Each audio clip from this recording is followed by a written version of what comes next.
Good afternoon, everyone. Good afternoon.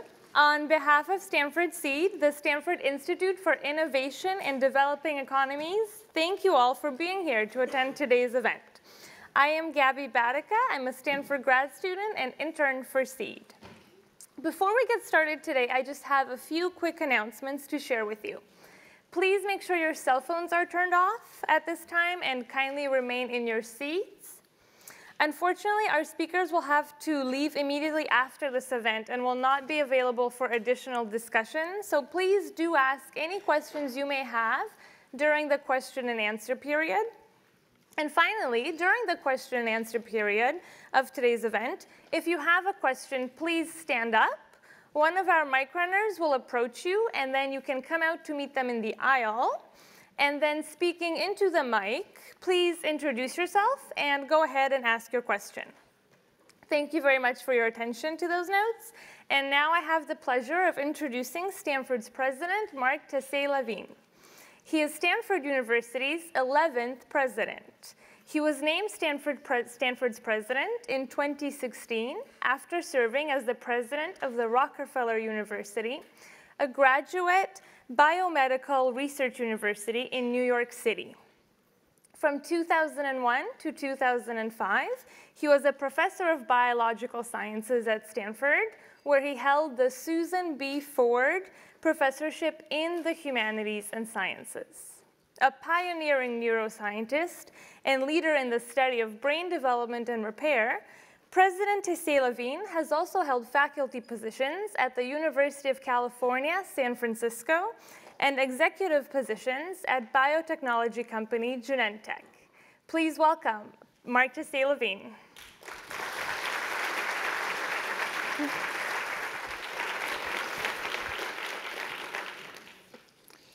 Well, thank you very much, Gabby, for that kind introduction. On behalf of Stanford University and Stanford Seed, we are really so honored to host World Bank President Jim Kim for this important speech in advance of the World Bank Group International Monetary Fund annual meeting in Indonesia. Highlighting findings from the 2019 World Development Report, The Changing Nature of Work, President Kim's speech today will define the direction of those meetings and will also inform the work of the World Bank in the coming year. Now, this report studies what disruptive technology means for the future of work as technology both eliminates routine tasks, but also creates opportunities for new and altered jobs. It emphasizes the necessity of investing in people and enabling them to harness the benefits of technology as the nature of work itself evolves. These, of course, are issues that are of great importance to us at Stanford. We're committed as a university to the betterment of humanity through education, research, and service. Given our roles in technological innovation and also in educating the next generation of leaders, I think we're all eager to learn about the World Bank's perspective on these issues and their implications. Now, following President Kim's speech, he'll be joined on stage by Secretary Condoleezza Rice for a conversation followed by a question and answer session with all of us here. But before we begin, I want to take a moment to introduce both President Kim and Secretary Rice. Now, President Jim Kim is the 12th president of the World Bank Group.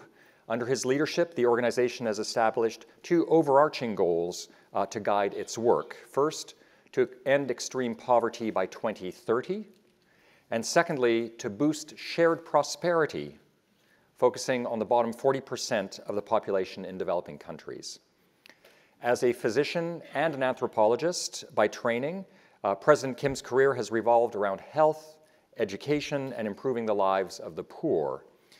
Before joining the World Bank, President Kim served as president of Dartmouth College and held professorships at Harvard Medical School and Harvard School of Public Health.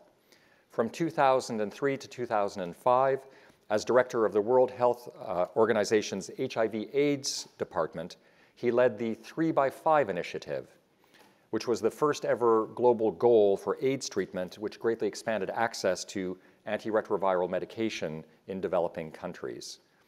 President Kim is also the co-founder of Partners in Health, a nonprofit medical organization that now works in poor communities on 4 continents. President Kim has been recognized for his work through the receipt of a MacArthur Genius Fellowship, through being recognized as one of America's 25 best leaders by US News and World Report, and also by being named one of Time Magazine's 100 most influential people in the world. As I said, President Kim will be joined for the Q&A session by Secretary Condoleezza Rice. Now, Secretary Rice is the Denning Professor in Global Business and the Economy at the Stanford Graduate School of Business. She's also the Thomas and Barbara Stevenson Senior Fellow on Public Policy at the Hoover Institution and a Professor of Political Science at Stanford University. She's also the founding partner of Rice Hadley Gates, LLC, which is an international strategic consulting firm. From January 2005 to 2009, Secretary Rice served as the 66th Secretary of State of the United States. She was the second woman and the first African-American woman to hold that post. She also served as President George W. Bush's Assistant to the President for National Security Affairs from 2001 to 2005. And she, last but not least, she was Stanford University's Provost from 1993 to 1999. Prior to that, from 88 to 91, she served on President George H.W. Bush's National Security Council staff. And prior to that, while an International Affairs Fellow on the Council of Foreign Relations, she served as Special Assistant to the Director of the Joint Chiefs of Staff. She has authored and co-authored numerous books on statecraft, on political history, and also on her own experiences in Washington, D.C. So I think we all very much are looking forward to a lively and illuminating conversation between Secretary Rice and President Kim. But first, please join me in giving a very warm welcome to President Jim Kim. Thank you.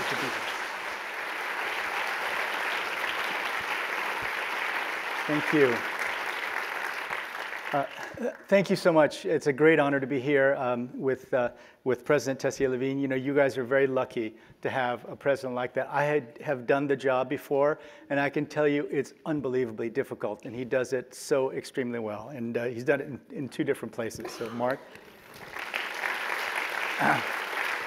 And I'm also really honored to be here. Secretary Shultz is here. We just talked the other day. Secretary Shultz has been helping the World Bank Group for decades now. The latest intervention in which you helped us was just a few weeks ago. Thank you for coming. It's a great honor to be here. And of course, Secretary Rice, 2 secretaries for 1 speech is that's a first for me. That's fantastic. So one of my heroes, Martin Luther King, spoke here at Stanford in April of 1967. A time of disruption. The 60s were a time of turmoil in this world. And he said, and I quote, "The struggle today is much more difficult because we're struggling now for genuine equality. It's much easier to integrate a lunch counter than it is to guarantee a livable income and a good, solid job." And so that's really what we face every day at the World Bank Group. How are we going to provide good jobs, that we refer to them as good jobs? The International Labor Organization calls it decent work. How are we going to do this for the most vulnerable populations, and what's the role of technology in helping to make that happen? If you walk in the door, the front door of the World Bank Group, you'll see this sign. You know, our dream is a world free of poverty, put up there by my friend Jim Wolfenson. So when I walked in the door in July of 2012, I asked the question, why is it just a dream? Why don't we set a target for the end of poverty? And so this is from lessons that I've learned from management gurus that have been helpful to me. People like Alan Mulally, who is a friend and in fact helped me at the bank. And they said, well, why don't you actually put a time limit on it? And so our economists over a 3-month period, fought each other every day to figure out what should the target be. So we decided the target would be end extreme poverty by 2030, and then boost the incomes of the bottom 40%. That was our attempt to tackle the inequality issue. But it took a lot of time because the question was, well, what does it mean to end poverty? So for us, it means getting to 3% of the population living in extreme poverty, because as we've seen in Indonesia recently, unfortunately, accidents and disasters happen, and so people are often going to move in and out of poverty. So our definition is very precise. And then we went about the task of deciding, well, how are we going to get there? How are we going to end poverty and boost shared prosperity? And so we came up with 3 ways. The first And this has been probably the most well-known work of the World Bank Group, which is to grow the economy. But in our case, we want equitable, sustainable economic growth. So that's the first. You've got to grow the economy if you want to create the jobs and create the opportunity. And the second, which was a new area for us, was to foster resilience. Resilience against climate change, resilience against pandemics, resilience against migration and refugees, and also resilience for individuals. Social protection programs that even if you were out of work or something bad happened, you would have things like health insurance and social protection, other social protection measures. But in the midst of all this, so 2 goals, 3 ways to get there: grow the economy, resilience, and then the third, of course, was invest in people. We began to understand much more clearly that the health and education of people was far more significant for economic growth than we'd ever appreciated. So those 3 ways. In the midst of all this, though, of course, was technology. What is the role of technology in allowing us to move forward on all 3 of these fronts? I just wanted to give you a picture of what poverty looks like in the world. So 725 million people still live in extreme poverty. That's less than $1.90 a day. But 25% of the entire population lives on less than $3.20 a day, which is poverty, the poverty limit or index in many countries. But then, for example, in Southern Europe, the poverty level is $5.50 a day. And almost half the world lives on less than $5.50 a day. So what does that look like? And I asked my team specifically, can you find me 3 families who live at those different levels? The first is the Alamada family. They live in the Centre region of Burkina Faso. Gebra, 35, the father, sells clothes. His wife, Yoni, 22, sells bread. Together, the couple works for about 103 hours a week. They live with their 2 children in a single-room home that they built themselves. The house has no electricity or no toilets. Nearly all the family income, almost 100%, is spent on food. They're hardly able to save any money. Gebra and Yoni spend 3.5 hours every week collecting water from a source nearby, and they use charcoal and wood as fuel for their stove, which of course leads to a huge host of respiratory problems later in life and even early in life. They've never been on a vacation. The next thing they plan to buy, if they have income, is clothing.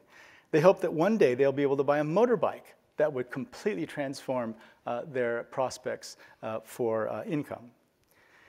Now, this is what it looks like to live on less than $3.20 a day. Kalaram and Karanisha, and these are real people that our own teams have gone out and interviewed. Kalaram and Karanisha live in Jaipur, India. They own a shop where they sell kachori. Who knows what kachori is, right? It's a spicy deep-fried snack. I've had it myself.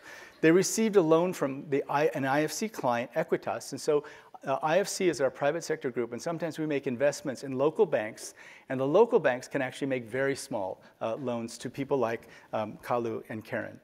At this income level, people generally can afford sandals. The families at this income level usually have homes in Jaipur made of stone or burnt brick, and they're likely to have some electricity and a water tap. They might own a cook stove. They probably own a cell phone, and they might have a small TV.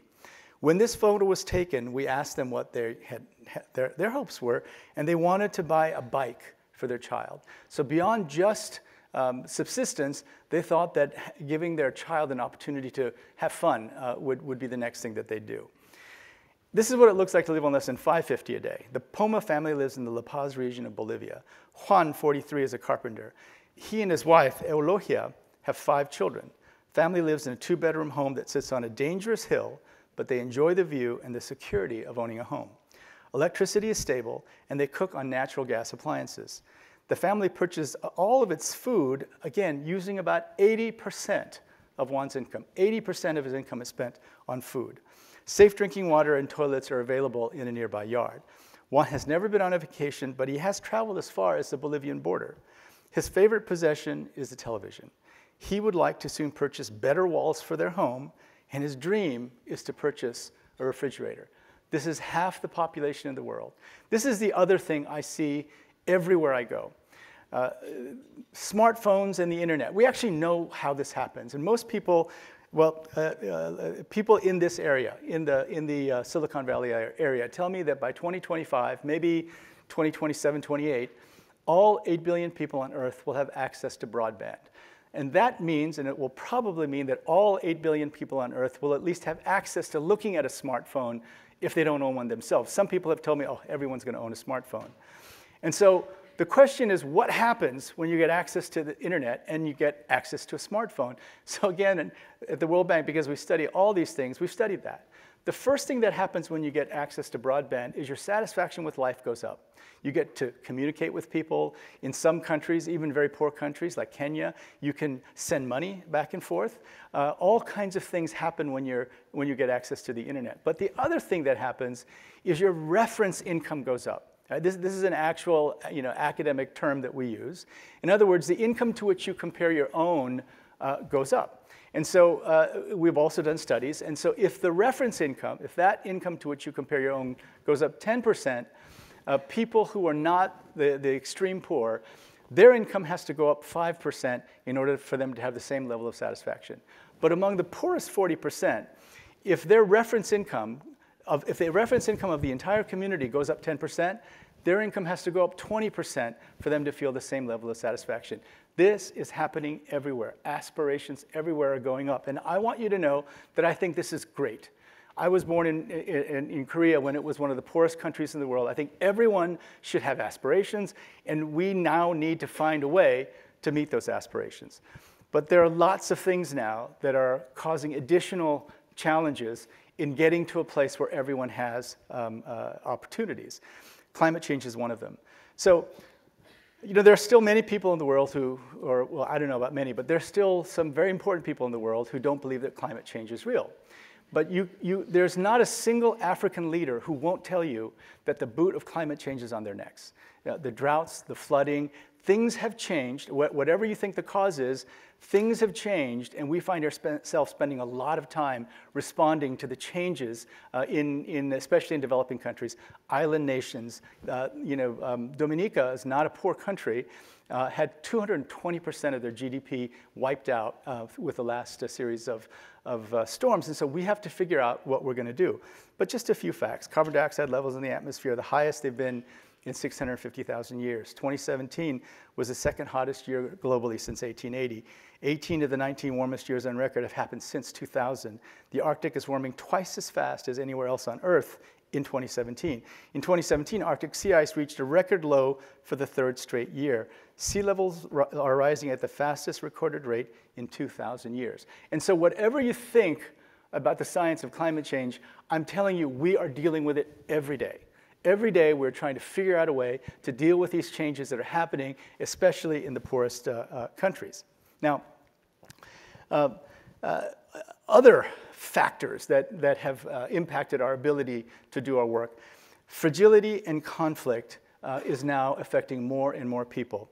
The share of the global poor in fragile countries has risen from 439 million people in 2010 to over 2 billion people.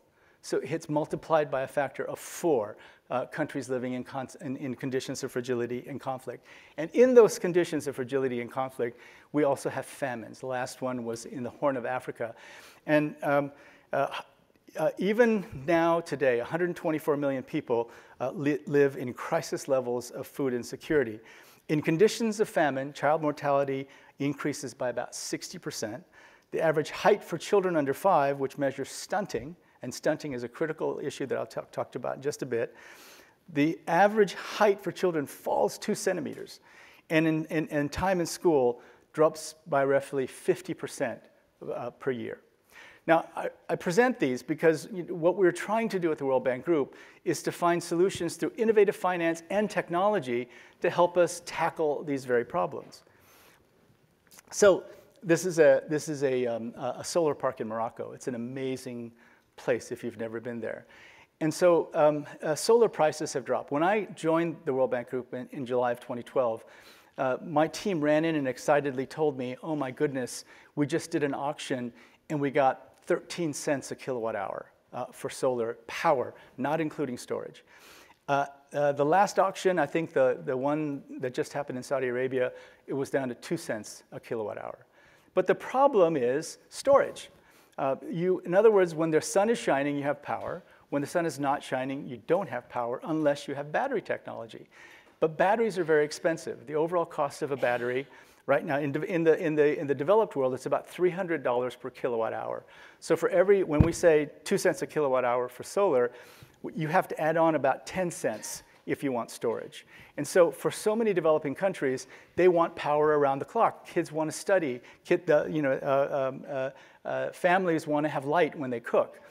So what we did was we asked a very straightforward question. Why isn't battery cost going down dramatically? And why aren't more countries purchasing batteries along with solar power to provide 20-hour-day power? And the answer was, well, there's no demand. So just last week at the UN General Assembly, we announced that we were going to provide $1 billion for battery power in developing countries. And we think that we can raise another $1 billion from the various climate-related funds around, and that in turn will bring in about $3 billion of private sector investment. So for the first time in history, we have a $5 billion incentive for people to bring the price and the ease of use down in battery technology. And on that very day that we made that announcement, a company that we had invested in early, and it's owned by a friend of mine, Patrick Soon-Shiong, you guys may know, the tech billionaire who recently bought the Los Angeles Times, and he's an owner of the Los Angeles Lakers. That's how people know him. But he also bought this company, and he announced that Nant Energy is going to be able to bring the price of battery storage from $400 to $100 over the next few years. So that is an absolute game changer, because when it comes down to $100, that means we can have solar energy with storage for about 5 cents a kilowatt hour. That, the average cost in the highest cost of energy in which is in Burkina Faso, which I just mentioned, 75 cents a kilowatt hour. You guys here probably pay 10 or 12 cents a kilowatt hour. If we can bring the cost of stored energy down to 5 cents a kilowatt hour, absolutely game changing. And so here, the problem of putting too much carbon in the air, we are using our financing to create incentives in the market so that we bring the cost down and provide energy for people. Famine. So famine is a problem that is knocking on our door often, but the big problem is we don't respond until it's too late. We wait until those images, those horrible images of starving children are on TV. The UN doesn't call a famine until it reaches its 5th stage, stage 5. And so I just asked the question, and we all together at the bank said, why does that happen? Why can't we do something that will bring funding upstream to prevent famines in the first place? It was the same problem we had during Ebola. You'll remember the Ebola crisis, and I was going crazy because I was president of the World Bank. It was not my job anymore to respond to epidemics, but nobody was providing any financing. And we got 8 months into the epidemic. It looked like it was just going out of control. Some of you may know my colleague and longtime friend, Paul Farmer. I called him. He was working in Liberia, and he said, oh, my God, Joe, I've never seen this much virus in a country before. If this happens to go to Karachi or Delhi, it's going to be all over, and we're going to be dealing with this maybe for the rest of our lives. That's what I was hearing. So we at the World Bank made the first donation, $400 million for Ebola. We never do that, but it was because nobody else was responding. And what we did was we created an insurance instrument. I asked the great reinsurance company, Swiss Re Munich, can you insure us against pandemics? And they said, hey, we can insure anything. That's the lesson I learned. Tell us what the likely incidence is in any given year. We can insure anything. And so we did it. We created pandemic insurance. And the insurance system worked on the last outbreak in the Democratic Republic of the Congo. We released $15 million from that instrument. And we found about $1 million a case, which turns out that's about what it costs. But my God, it's so much more cost effective than waiting, because we spent $10 billion on the outbreak in Sierra Leone, Liberia, and Guinea. So technology, in this case, let me go back, excuse me, I forgot to give you the punchline. The punchline here is we didn't know how to tell when a famine was about to happen. So we reached out to Amazon, Google, and Microsoft and said, can you guys use your artificial intelligence and machine learning tools to help us know earlier when a famine might happen? And they said, well, of course. So we just announced that we're in a partnership with those 3 companies. And also, I can't forget this, Professor Marshall Burke's Sustainability and AI class. Are they here today? Does anyone? Nobody showed up from that class, right? Oh, good. Okay, at least one. So we're working with that class to come up with a system we're calling Artemis that will tell us way ahead of time, at least 6 months ahead of time, when a famine might happen. And so again, our ability to respond to famines by using technology is going to be enhanced. Now, you know, the question always is, well, you know, how many jobs will be lost? And it turns out their predictions on job loss are extremely unreliable.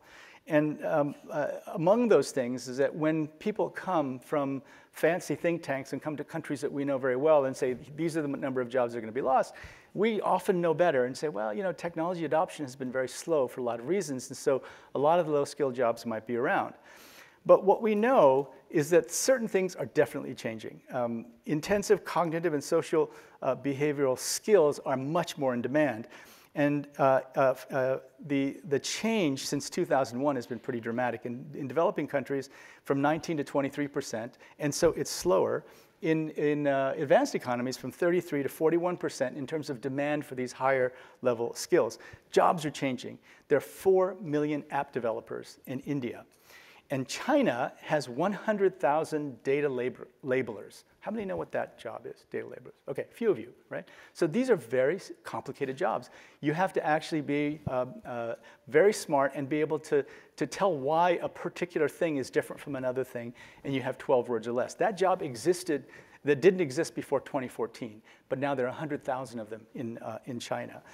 And the skills that are required in jobs are going to be changing. In the developing world, especially in low-income countries, 90% of all workers are in informal jobs. In other words, they're not working for a company with benefits. They're working on the streets. They're selling things. They're working, but they're in informal labor. And so the most important thing we have to ask ourselves is then, if other shocks are going to happen to the economy, how do you protect those people who are not linked to any formal job but are working? This is one of the big challenges. This is a picture of the Luddites. And so some people tell me, you know, you're being way too dramatic about technology. They've said it for years. These are the Luddites destroying spinning wheels, machines. Karl Marx said in 1867 in Das Kapital, the instrument of labor, when it takes the form of a machine, immediately becomes a competitor of the workman himself. And so, you know, the Luddites were real. E.P. Thompson, one of my favorite historians, wrote, quote, that Luddism was a quasi-insurrectionary movement which continually trembled on the edge of ulterior revolutionary objectives. In so many ways, the Arab Spring was related to what we're talking about, because the Arab Spring was started by young Arabs in Tahrir Square, and then also in Tunisia and other countries, who had a college education. But because the Egyptians were not able to teach science, technology, engineering, and math very effectively, many of them came out with degrees in philosophy, linguistics, and they could organize, they could tweet, they could bring people together, but there were very few job prospects for them. Are we going to see something like this again? I tell you, I'm worried because I'm beginning to see the beginnings of that already in many parts of the world. Now, the received knowledge in development was countries are going to go through the normal stages of industrialization, from agriculture to light manufacturing, and then you move on to heavy industry, and everyone's going to go through that. Certainly Korea went through it. Many of the Asian and South Asian countries are going through it. But here's what we know.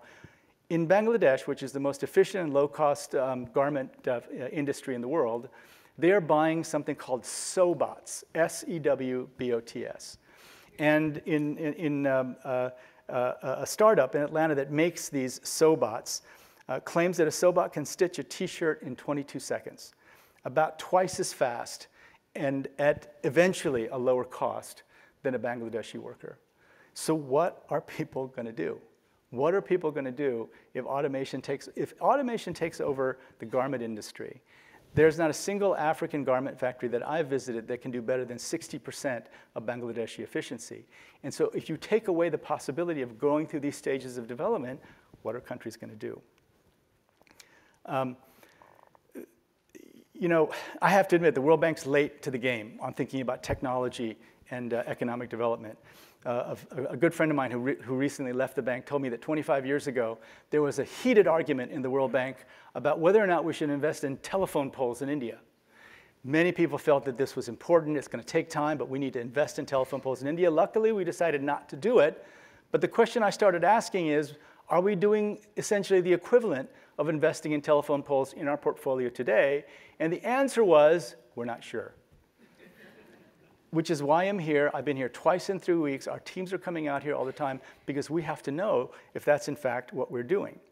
So in order to prepare our client countries, the developing countries, for the future, the first thing we have to do is build digital economies. The economic growth has to be based on putting in place all the pieces for countries to succeed in the digital economy. Resilience, I've already talked about, famines and pandemics, but we have to do more. And then finally, investing in people, which is in many ways the most important. Building the foundations means really broadband. It means lots of other things as well, lots of other infrastructures, energy, roads, but broadband is probably the most important thing that we have to build. We've already done a lot of it and expanded access to the internet for many, many people in Africa, but it's got to go faster. The other thing that's really critical is that because aspirations are exploding so much, it's going to be impossible to do all this with aid. Official development assistance has gone up tremendously, and let me tell you what Secretary Rice and President Bush did on treating HIV in Africa absolutely transformed the continent. If we did not have PEPFAR, I just can't imagine what would have happened to Africa by now. All the public health experts were saying, no, you can't treat it, it's too complicated. And then the Bush administration came through and announced PEPFAR and just transformed the prospects of literally the continent. And so that worked really well. But now, because aspirations are exploding everywhere, there's no amount of official development assistance that will be enough. And so we're focusing on not being the providers of development assistance, but the facilitators of the movement of really the greatest sources of capital. There's some $40 trillion earning very little interest, about $25 trillion in very low earning government bonds. There's over $10 trillion still, well, less than that, probably $8 trillion in negative interest rate bonds, where you give a bank your money and then you pay them for keeping your money. And there's also about 10 trillion in cash, literally 1,000-euro bills sitting in people's safes. If we could mobilize that money and bring it to developing countries to build infrastructure, to build broadband, we don't need to do this with government money, then that would also be transformative. And fostering resilience is really about providing social protection. 2 billion people in the informal economy, as I said. Technology can actually broaden the reach of these social protection programs. Now, there's a program that I'm very fond of, the Aadhaar program in India, and it was built by Nandan Nilekani, one of the founders of Infosys. It's 10 fingerprints and 2 iris prints. Now they've had some hiccups, and you'll read press reports critical of it. But they've moved $28 billion directly to the poor, because all you need to do is your 12-digit number, you put your thumb on the machine, it confirms that you are the person linked to that 12-digit number, and you get cash directly. And they've saved over $8 billion in money that was going into the hands of the middle men and women who were taking a little bit for themselves. So we can do this, but we have to create these programs. We used electronic smart cards to support 125,000 Syrian refugee households. And they worked so well, the Lebanese population around them said, well, we're poor too. Why do only the Syrians get these cool smart cards that they can buy food and other things with? So then we had to step in and give the Lebanese smart cards as well. But now those economies are using the smart cards in ways that we wouldn't have imagined before. But the big thing is investing in people. Now, I spent lots of my life arguing and arguing and arguing, trying to get time to see Secretary Rice to say, we need more money for health, we need more money for education, and it happened. But then what happened was what the economists call moral hazard.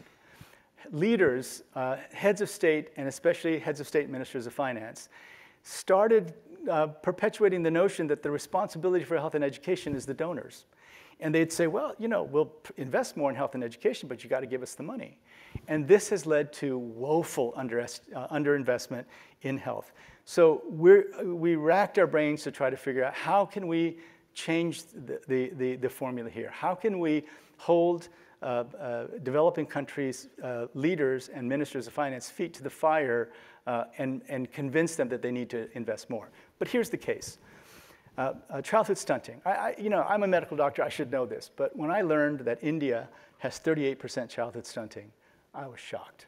So what does that mean? It's 2 standard deviations below height for age, and those children never make it up.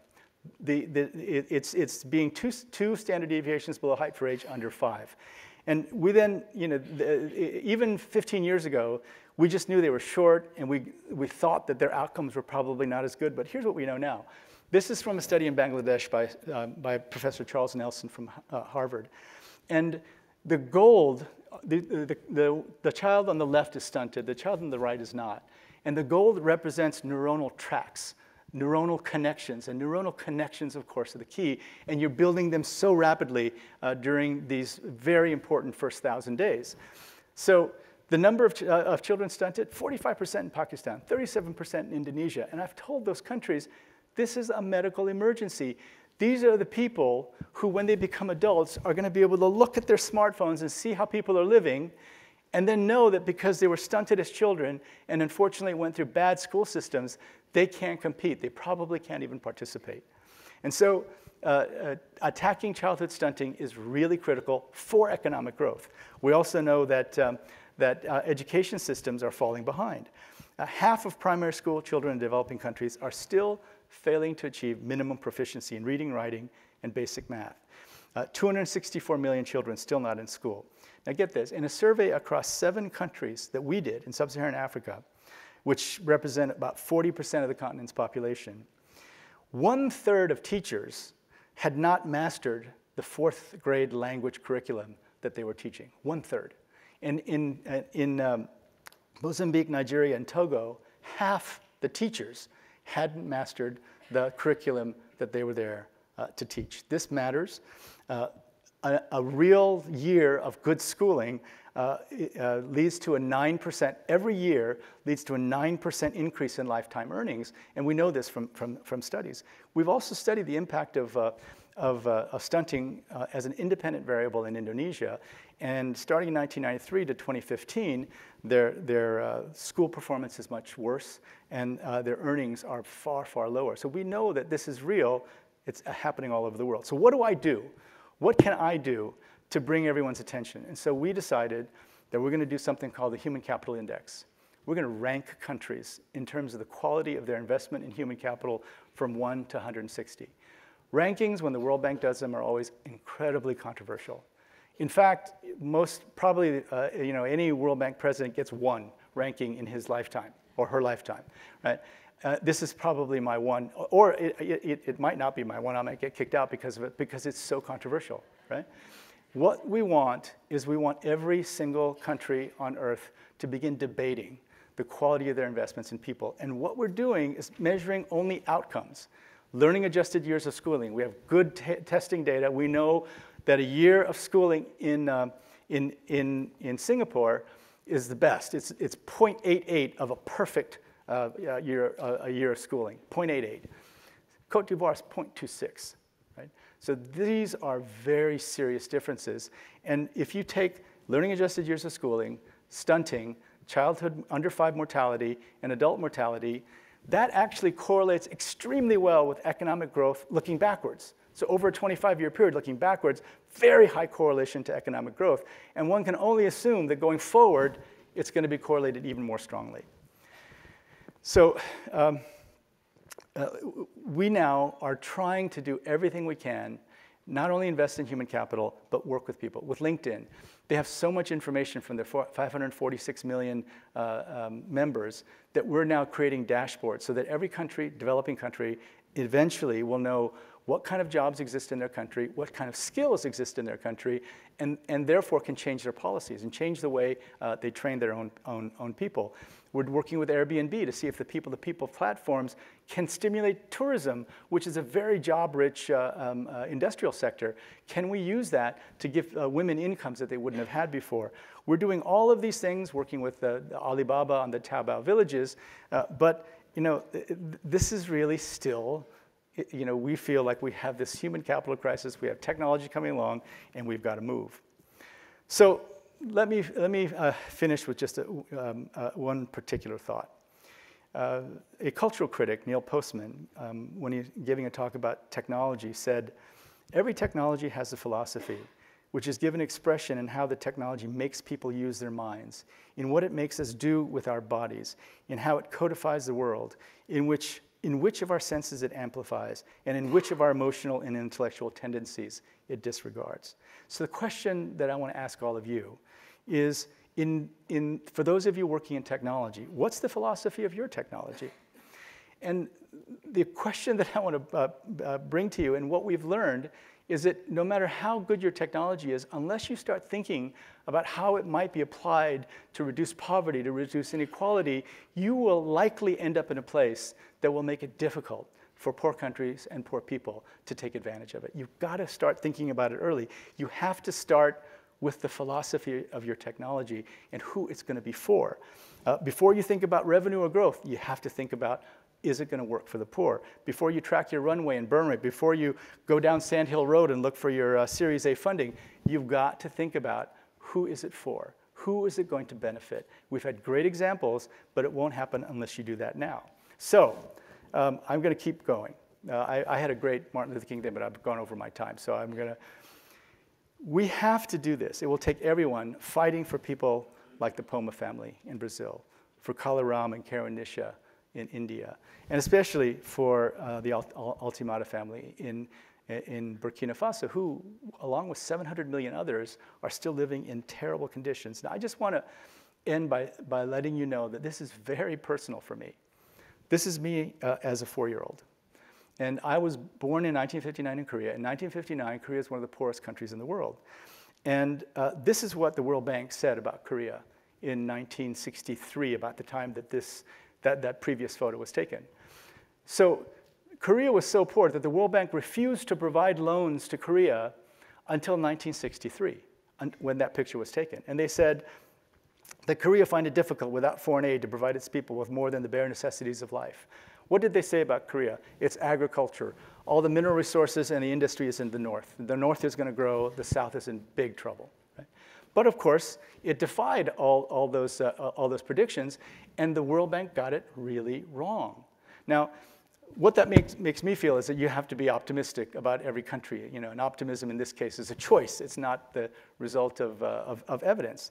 But here's how crazy my story was. My mother and father were both refugees. My father was a refugee from North Korea. My mother was a refugee during the war. And through the kindness of strangers, my father had somehow gotten himself into dental school. An American Army dentist brought him to New York City to study periodontics. My mother was one of the top students in her high school, so a secret women's society from the US called PEO gave her a scholarship to come to the United States. There was only a couple hundred Koreans. Good odds for my father, as he used to like to tell us. They met in New York City, and they married. Now, the point is that they were among the few Koreans in 1959 who had seen what it was like to live in the United States. They were one of the few Koreans whose aspirations had been raised. Now, this is me in Tanzania. And as I often do, as I like to do, I go to the classrooms and I ask people questions. And this time I asked people, so what do you want to be when you grow up? 2 students raised their hand and said, I want to be president of the World Bank. And just like you, my staff and the teachers laughed. But I said, wait a minute.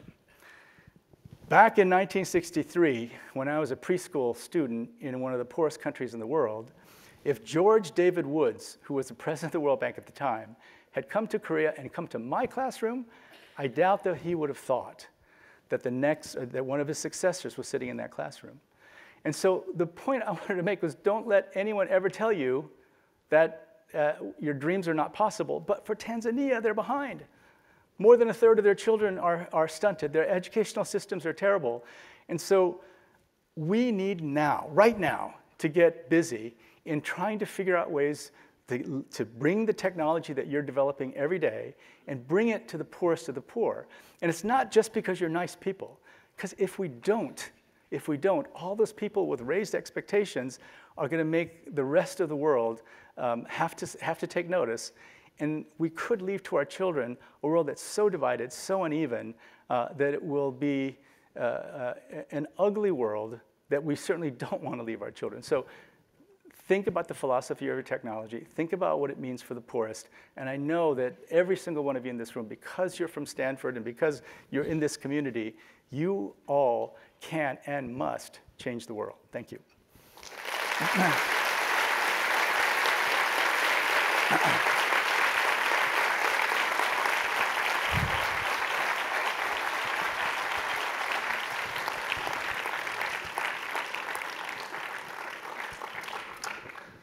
Well, thank you so much. That was really inspiring. And I want to start where you left off. First of all, welcome to Stanford. Thank Great you. to have you here.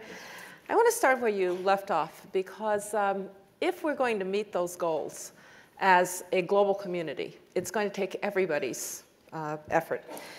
And the World Bank does a lot of things and has done a lot of things. Infrastructure development, poverty alleviation, governance programs. But you focused very much on the human potential side and the intersection of that with the technology that we have. I'd like you to talk a little bit more, and I want you to tell something that you told to me about what Korea first asked of the World Bank and how everybody laughed at them, because I think it says something about how that story ended up the way that it did in Korea. So in 1963, the very first loan was for a road, and that was acceptable. But in the 1960s, the sort of mood at the bank was that, come on, let's be serious. We're a bank. You build stuff like roads, and you don't waste stuff on the soft issues like health and education.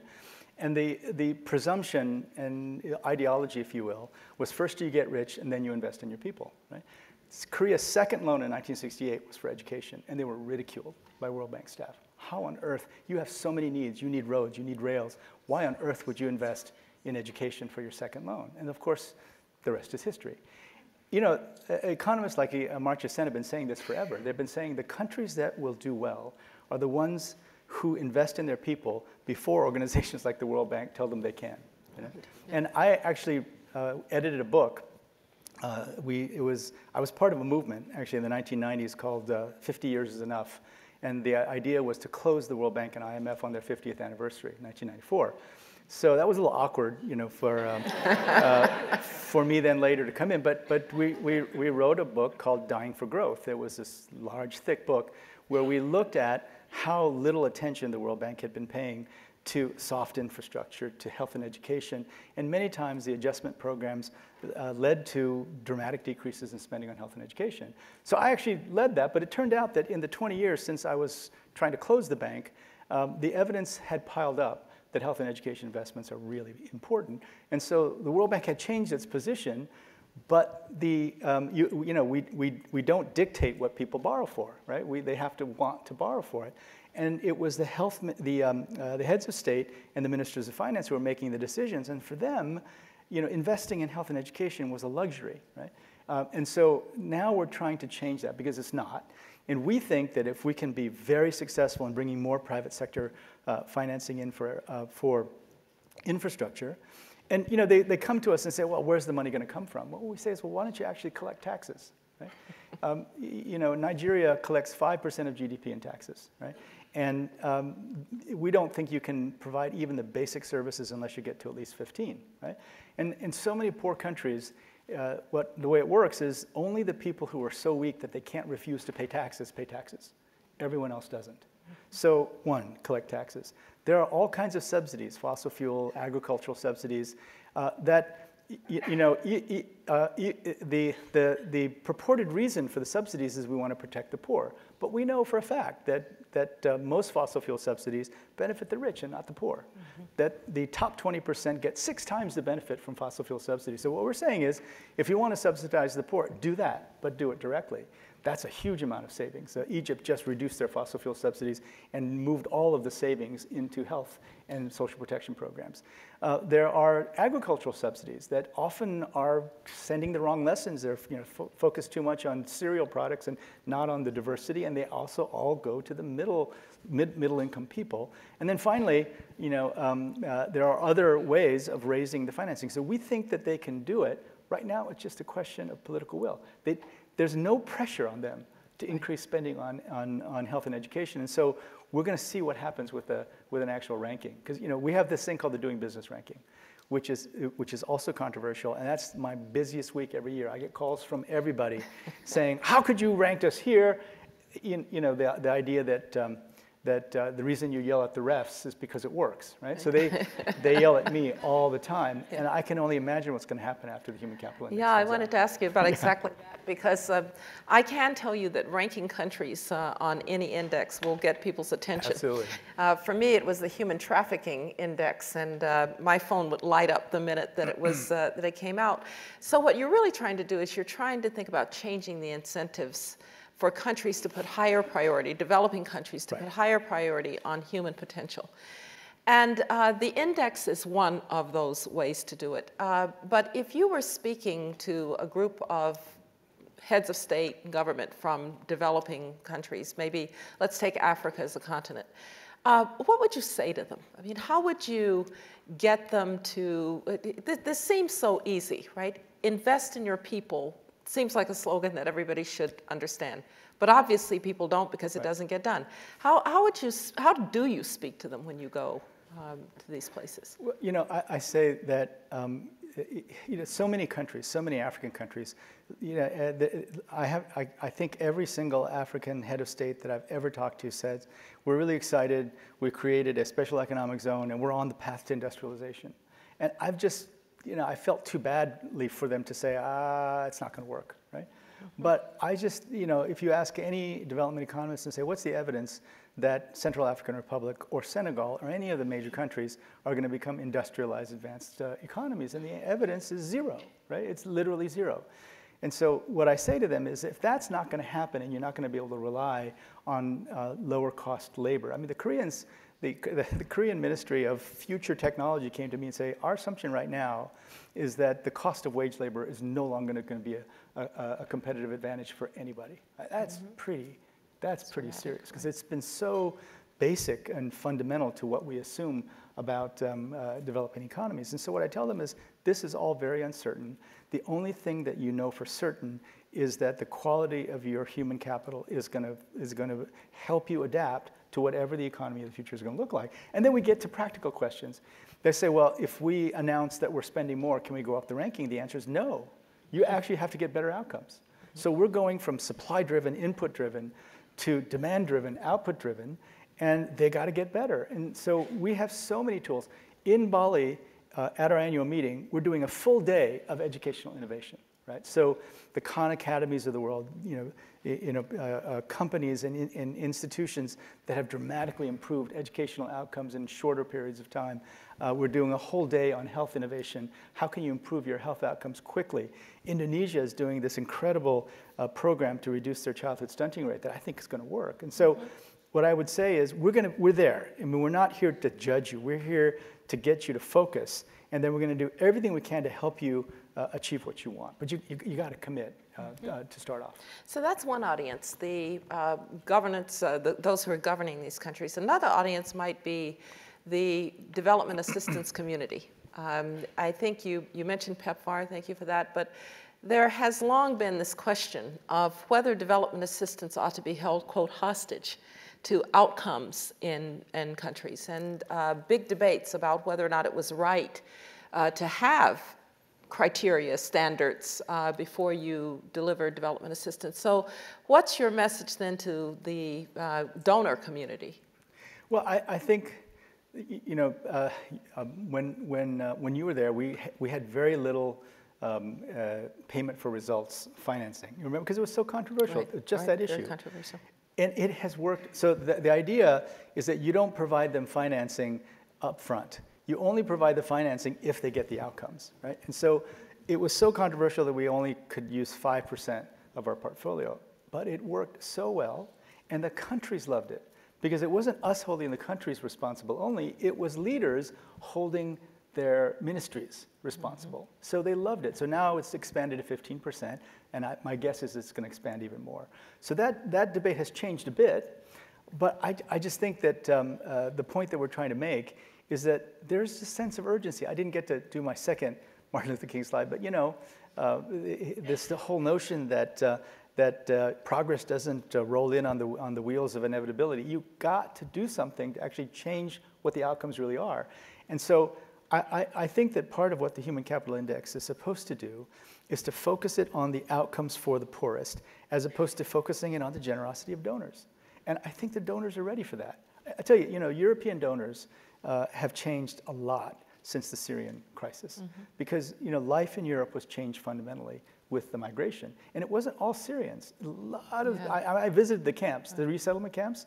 Tons of them were Africans, and Chancellor Merkel and President Macron talked about this all the time, and we're working with them. They're saying, look, if you thought the Syrian refugee crisis altered Europe, just wait until Nigeria or Ethiopia goes through a crisis. It's going to, it's a very short boat ride from the African continent to Europe, and so they're thinking about this in terms that are much more urgent.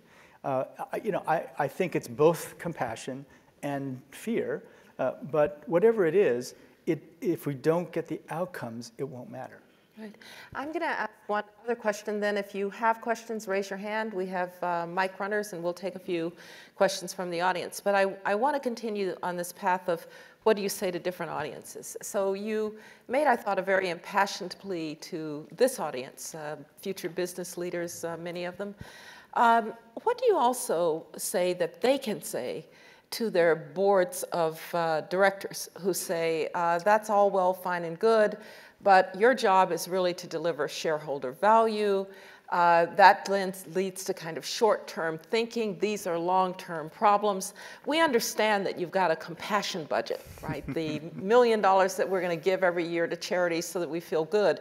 But why should I think about how technology, the technologies that I'm actually developed, are going to have some effect on society? And here I very much, by the way, agree with you. I've always said that human beings have been much better at developing technologies at the knowledge part than at the wisdom part. Right. The same technology that allows us to maybe turn on the lights with civil nuclear power or to do medical isotopes is the splitting of the atom that allowed us to build the atomic bomb as well. So we've been pretty good at the knowledge side, not great at the wisdom side. What you're arguing is let's get the wisdom side on the table alongside the knowledge side. But obviously that's not how corporations are structured. Or if you're looking for your Series A, maybe that's not how venture capitalists are focused. So what do you say to that audience? So, I don't know what the exact answer. I mean, I'm relatively new to venture capital, and I deal with them now all the time. But what I would say is just look around. Look around at the investment world, right? And how many more asset owners are talking about ESG, environment, social, and governance, saying, we want you to make investments on ESG principles, right? The entire Japanese government pension fund, $1.4 trillion, is now raising the issue of are you or are you not respecting environment, social, and governance standards that have been established by groups like us, like the World Bank Group. $5 trillion is being inherited by millennials from baby boomers. And what I hear from the heads of the Credit Suisses of the world is that everyone is saying, we want our capital to have some kind of impact in the world. Right? So if you're a tech entrepreneur here, one of the things that might go through your head is, well, actually, if I think about the application in developing countries, and I find that it does have application, there might be more financing moving in that direction, and I actually may make more money.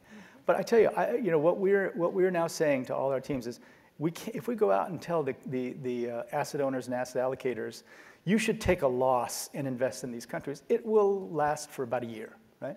We have to figure out a way to have them make a good return, not 20 or 30% IRR, but something like 10, 12, 15% on a steady basis for things like infrastructure. We know we can do that. And moreover, we have all these financial tools. I'm a medical doctor and an anthropologist, but for the past 6 years, I've been just immersed in finance. And there's just such cool stuff. I mean, rich people use these tools all the time to make themselves wealthier. And so we're trying to now use them, things like swaps and first loss debt instruments and political risk insurance and credit enhancement, all these tools we have.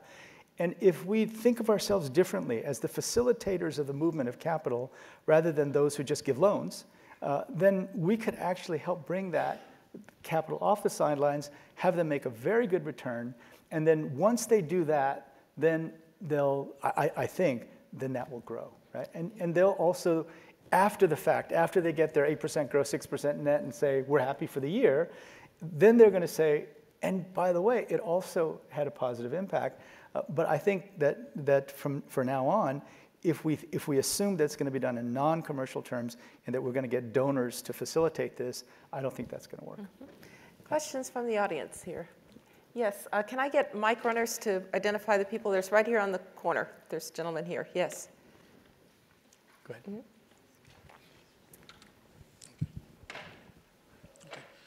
Thank you very much for the lecture. It's really very impressive. My name is Abiodun. I'm a Nigerian.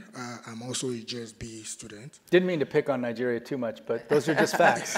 You know that. Yes, yeah. I quite agree with a lot of the facts you've put out. But my point is, okay, if you're still looking at, I looked at the Human Capital Index, and I'm still seeing that we're using the number of schools that will be built as a measure. No, we're not. Okay, because the only thing we're using is learning adjusted years of schooling. In other words, how much are children learning, right? It's not number of schools. Okay, it's not even number of years of schooling. That's all we used to have. All we used to have was number of years of schooling. Now we prorate it. So you can't, if you say, okay, we're going to send children to school for 20 years, doesn't matter. We prorate it. And so it's only what you learn. The only thing that counts is whether or not children are learning, and that's what's going to change this game, we hope. Okay, yeah. So in the presentation, it was about the number of schools that the government are hoping to build. No. And I just feel like even with the numbers that are coming out of the country, we right now have the most number of children out of school. And I just feel like number of building won't really satisfy this. And the question I have is now that what's the effort of the World Bank in probably investing in locals who know the terrain, and then building technology to disrupt education, for example. I'm really particular about education because I'm looking at working around that, and I feel like there's not so much investment in that sector of using technology to disrupt education in developing countries. Yes, maybe talk a little bit about that, and also the point that was in there that how well do you do in getting people who really know the local terrain? So it's one of our strengths. We have offices in 140 countries. So I think that's about the number. And so we feel like not only do we know local people, we know local industry, we know local sectors, and it's especially been helpful in our dealings with the BlackRocks and the Blackstones of the world, because for many of these large asset allocators, these asset managers, Africa is like a single risk pool. And we know it so much better. And so, Nigeria, for example, it's the north and the south, as you know, are completely different, cities versus rural areas.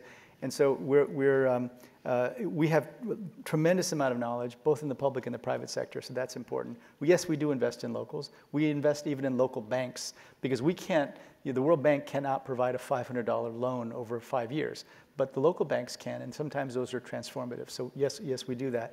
Educational technology is critically important. I mean, I just think that Saul Khan's work and many others that are in that world could have transformative impact in developing countries. And so I encourage the United Arab Emirates to translate all of Saul's materials from K to 12 into Arabic, and they did. They did in like 2 years. It was a huge project, but they did.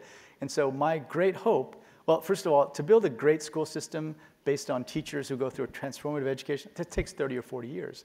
And Nigeria, among other African countries, don't have that. So can we use the greatest teachers in the world on tablet computers and have the teachers learn as they're actually in the classroom themselves from these lessons? I hope so, because that's the greatest hope. Yeah. Thank you very much. Right here in the middle, this lady here. Yes. Wait for the microphone. Yeah. Just pass the microphone to her. Yeah. Why don't you do that? Yeah. There we go. Yeah. Hi, Dr. Kim. Thanks so much. My name is Catherine Muller. I'm a visiting assistant professor here at Stanford. 2 questions for you. What's the role of investing in girls and women in ensuring inclusive growth? And second, what's the role of corporate taxation in increasing investments in education and health? Thank you. So we've known forever that investing in girls' education is the best investment you can make, not only for just doing the right thing, but also in terms of economic return. So we have a very aggressive approach on gender equality. And we started with different things. We started, first of all, with just making sure that all of our projects were quote unquote gender informed. When I came on board, I thought, what does that mean? That means that we now know for every project we do, the impact it has on women and girls, right? So that was the start. And now we're really moving toward programming, but we also have to do other things. Our procurement shop inside the World Bank Group, and we buy a lot of things from a lot of places, we just made a decision that we would double the amount of procurement that we would do from women-owned businesses. And so what did that mean? That means we had to find out which ones are the women-owned businesses. And so we're moving on that front. We're moving on, we have to lead by example. So, we are now at 50% men and women in the leadership of the World Bank Group. And we're going to get there at even lower levels. And that's really hard because there is a gender disparity in the number of economics graduate programs, right? So, we said, well, too bad. We're going to be the place that economics graduates want to go, right? So we'll bring them in at a higher number. But everything we do is very much focused on women and girls. And sometimes, in many societies, that's hard to do. We're going up against, what people call cultural norms, and frankly, we don't buy it, right? Cultures change, and we are going to continue to insist on gender equity and gender parity as much as possible. Yeah. We go to the back of the second side here. Yeah. Right there. Yeah. It's fine, either one. Thank you. Thank you both for your comments. My name is Toby Nagel, and I'm president of a nonprofit called Phages for Global Health. We're working on the antibiotic resistance crisis in developing countries. That phage, okay, that's great. That phage, bacteriophages. I'm glad you've heard of them. And so my question is one that we regularly struggle with, which is how does the global community motivate drug development on the scale that's going to be needed to attack the antibiotic resistance crisis, which is actually going to kill 5 times as many people as HIV did every year? Essentially, what's the next PEPFAR, which both of you have mentioned? Yeah. So it would be, I wish I had an answer for you, right? Because there's a lot of problems that we can use technology and financial innovation to solve. It turned out that financing for pandemics is something that as long as we provide an average of 8.7% return over 3 years in a capital at risk bond, people will give us money, right? We didn't know that to start off with, so you keep poking. But in this case, the incentive to get return aligned with our desire to stop pandemics early, right? And I think for famines, it's the same thing. The incentive to get return is going to align with our desire to stop famines. But drug development's hard. Right? Because I'm a multi-drug resistant TB doc, right? And what's going to happen to drugs the minute we get new ones? They're going to be restricted on every hospital formulary, right?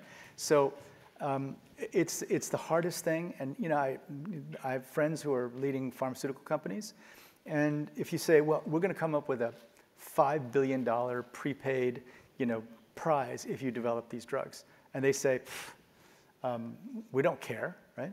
Why don't you extend my patent for 2 years on my favorite drug, and then we'll develop it for you, right? So I don't know if that's true or not, right? But what they're suggesting is, say to them, if you develop these drugs that have these purposes, then we'll let you extend your patent on Viagra or whatever for 2 years, right? That would mean then that consumers in the US and Europe would pay for this new drug development through higher costs of these drugs. I don't know if that's a good plan or not, but that's what the drug company CEOs tell me. And I tell you, I don't see any other path.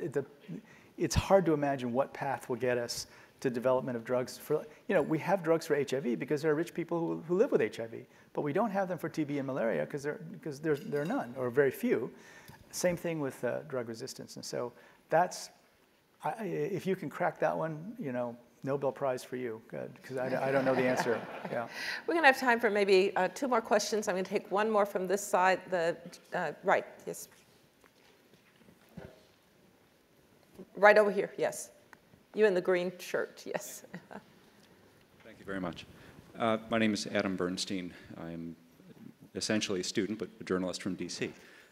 My question is, you deal a lot with politics, traveling the world, and I was wondering if you could talk a little bit about the rise of nationalism and what you've seen in terms of how that might affect the World Bank, countries either giving money to you, how they treat their own people, and how that works with your mission. Well, one of the things that the founders of the World Bank decided to put into the Articles of Agreement is that we at the World Bank can't get involved in national politics, right? So I am officially non-political, but of course you're right, I deal with politics all the time. So our experience has been maybe surprising to people because we made lots of changes in the last 6 years, and the demand for our lending became so intense that we went back to the governments for a capital increase. And I was told by literally every development pundit that there's no way that we'd ever get a capital increase because multilateralism was under attack, right? But we made a lot of changes. We got our budgets under control. We developed this new way of approaching financing, being the facilitators of financial flows and bringing the private sector more. And we got the capital increase. And so, it was the largest capital increase in the history. It happened in April. We just got the final votes in the door, so it's a done deal now. And I think the reason we got the capital increase is because we're providing value to the world, and we made the case that we're providing value to the world. So you'd think that multilateral institutions would all be in trouble. But I think what happens is over time, leaders from every background see that we can be really useful in certain instances. The US government was very concerned about Venezuela. And then when we were able to tell them exactly what we could do in Venezuela, very concerned about many different issues. And it was really more a question of education, of why multilateral institutions exist, and that just about every country can find a use for them at some point. So, the rise of nationalism, it's very worrisome. I think the fall in ODA is very worrisome. But what we tried to put on the table was, in the midst of all that, we still have a plan. There's still 40 trillion earning nothing or earning very little that we think we can bring to the table to transform countries. So difficult times, very complicated times in Washington, D.C. right now. But I think if the mission's clear, you'll get the support. One brief last question right here. Hi, my name is Lisa Einstein. I most recently was working on Michelle Obama's Let Girls Learn program in Guinea with the Peace Corps. And I was wondering if you could talk a little bit about really good examples of both locally applicable and scalable solutions. I've been thinking a lot about that in the context of the work we are doing is so local with Peace Corps. And do you have any great examples for a young person who really wants to sort of scale solutions to these kinds of things? Yeah. Well, one of the things that I say over and over again, and my team who are here are so tired of hearing me say it, what I say to our teams is, please think about solving the problem, not your problem, right? And so many people in development are a solution looking for a problem, right? At Partners in Health, the organization we founded, we operate on the basis of a notion that came from Catholic social teaching. Now, our Partners in Health had people from every religion, but in Catholic social teaching, they had a very interesting idea called a preferential option for the poor. You didn't hate the rich, but your preference was looking at what happened to the poor. And so I used to tell people, you know, that's really profound because it also suggests what it is not a preferential option for. So it's not a preferential option for your program. It's not a preferential option for your idea. It's certainly not a preferential option for your heroism among the poor. You know, at Partners in Health, we had people come to us all the time and say, you guys are doing great work. I'd like you to facilitate my experience of heroism in the face of poverty. And they didn't exactly say it that way, right? But that's what they meant, right? And so we had to say, you know, it's not a preferential option for your intervention. It's trying to solve the problem of poverty in the world. And so what I would say is there are so many paths to get there, right? Look, I feel so embarrassed because it wasn't until I took over at Dartmouth that I had to learn about finance, right? And I feel like I was so naive about how to solve problems when I didn't understand how finance worked in the world, right? And so if you love finance, oh my God, there's so many ways. Look at what we just did, pandemic insurance. We're gonna do famine insurance. We're gonna find ways of bringing private capital into the poorest countries by using, you know, financial tools. So that's a way to scale. So I would say there's so many ways to contribute that find the thing that you really love to do, right? And then do it as well as you can, and then see how you can ensure that that solves a bigger problem. I just, you know, I get emails every day from saying, you know, I've developed eyeglasses that if you blink your eye, it changes, and we think we can do it in poor countries. And all I hear is a preferential option for my idea, right? And those people are so tiresome to work with, right? So don't focus on what is the problem, right? And when you focus on the problem, and again, you know, Secretary Rice, Secretary Schultz, that's what they had to do. That was their job, right? It wasn't, you know, it's impossible to be in jobs like that and be an American and not think, oh my goodness, I have a responsibility for the world, right? There are huge problems and I can't just think about our interests. We have to think about the problem in the world. That's what I would say. Look at that and then find something you love, because it's hard. If you hate what you do, right, the worst thing I've ever seen is people who think that they've got to go and work in settings of poverty, and they're miserable, right? And so, you know, inflicting upon the poor, you know, miserable rich people who are looking to be heroic is like the worst thing you can do, right? That's my advice. With that, I ask you to please help me to thank. Thank you. Thank you. Fantastic. Really terrific, Jim. Thank you.